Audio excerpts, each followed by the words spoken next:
पिताजी गांव के बदनाम शराबी थे। नशे में धुत होकर हर रात चुपचाप पहाड़ी के दूसरी तरफ के गुफा में जाते थे और वहां रहस्यमय महिला से देर रात तक बातचीत करते थे। मेरे पिताजी अपंग हैं, उनका बायां हाथ 3 उंगलियों से कटा हुआ है। इसके बावजूद उन्होंने गांव की सबसे सुलोल औरत से शादी की थी। और भी मेरी माँ गांव के हर आदमी को लुभाती थी, लेकिन पिताजी फिर भी बहुत घृणित काम कर रहे थे।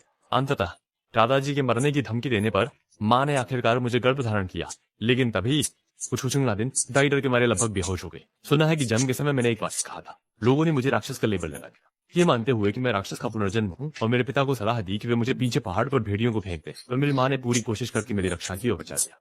कि जीवन में बहुत जल्दी पूरा गांव इस बात को जान लिया। सभी ने चर्चा की और कहा कि मैं आसमान से आई हुई आपदा हूँ, अगर जल्दी नहीं फेंका तो गांव में विपत्ति लाऊंगा। पर अजीब बात है कि उस साल गांव में सच में कई अजीब घटनाएं हुई, यहाँ तक कि कुछ युवा लोग भी मर गए। गांव के लोग अत्यधिक चिंतित थे और कई बार मेरे माता पिता के पास आकर मुझे मजबूर करने लगे। फेंकने या कहीं भेज देने की बात करते थे। हर बार मेरी माँ अपनी जान की धमकी देकर ही मेरी सुरक्षा कर पाती थी। तब से मैं कभी बोलना शुरू नहीं किया। सबको लगा कि मैं गूंगा हो गया हूँ।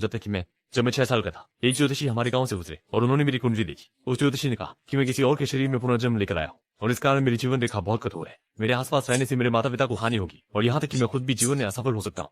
माँ ने सुना तो वो मुझे बचाने के लिए खुद में गिर पड़ी। वो सज्जन कुछ पल के लिए सोचने पड़े। अचानक मुझसे पूछा कि क्या मैं उनके साथ चलना चाहूंगा। मैंने तुरंत कहा कि मैं चाहूंगा। गांव के लोग चकित रह गए, क्योंकि उन्होंने हमेशा सोचा था कि मैं गूंगा हूँ। लेकिन जैसे ही उस ज्योतिषी ने पूछा, मैंने बात की। यहाँ तक कि मेरे माता पिता भी उन्हें देवता मान गए। उसके बाद वो ज्योतिषी मेरे गुरु बन गए। वे मुझे दक्षिण से उत्तर ले गए और मुझे सिखाया। गुरुजी ने कहा कि मैं जन्म से ही अशुभ आपदाओं से गिरा और मेरा जन्म इसी काम के लिए हुआ। इस क्षेत्र में मैं सच में बिना किसी सिखाने के ही बहुत कुछ सीखी और विभिन्न आध्यात्मिक तकनीकों को बहुत आसानी से सीखी।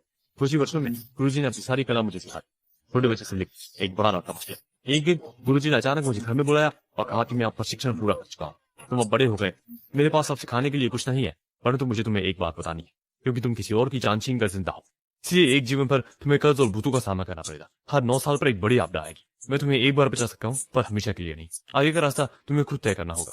वास्तव में मैंने पहले से ही अनुमान लगा लिया था। गुरुजी ने शुरुआत में नहीं कहा था कि मैं उधार लिए हुए शरीर में फिर से जीवित हुआ हूँ और नए सिरे से जीवन लिया है। नहीं तो ऐसा होते ही कैसे बोल चुका था।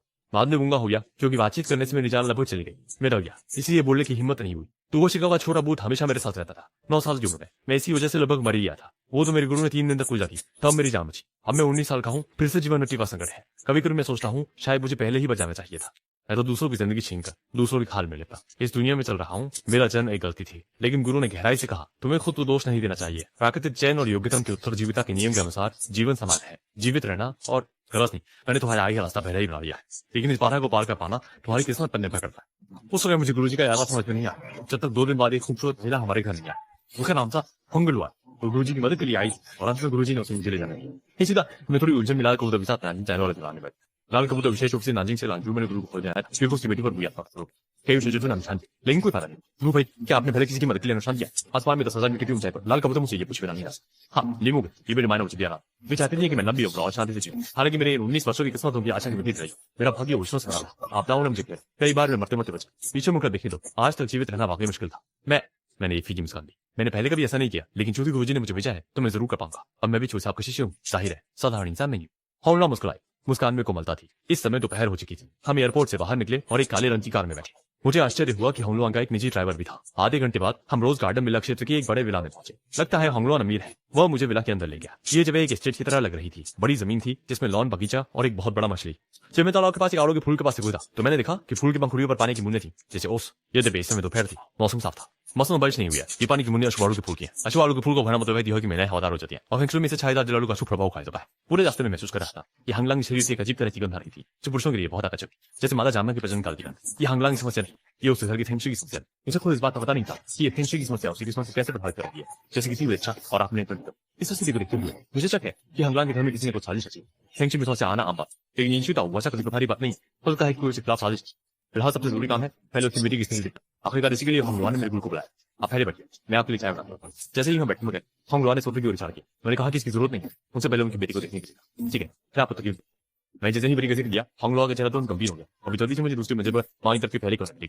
होंगलुआ ने चाबी से दरवाजा खोला। दरवाजे के बाहर दिन के शेप का एक ताला रखा था। दरवाजा खुलते ही रेडरोन स्पष्ट रूप से चिंतित हो गई। कमरे में रोशनी कम थी, पर्दे पूरी तरह से खिंचे हुए थे, धूप अंदर नहीं आ रही थी और माहौल भयावह था। मैंने खिड़की के पास एक लड़की को देखा जो नीले रंग की नाइकॉन पहने हुए थी। उसके नाक नक्काशत थे, लेकिन बाल उलझे हुए थे और वह खुद को सिकोड़ते हुए बैठी थी। उसके पैर की उंगलियां पैरों के तलवे में ढसी हुई थी। ये काफी विचित्र लग रहा था। वो तेजी से खाना खा रही थी और मुझे एक अजीब निगाह से दिख रही थी।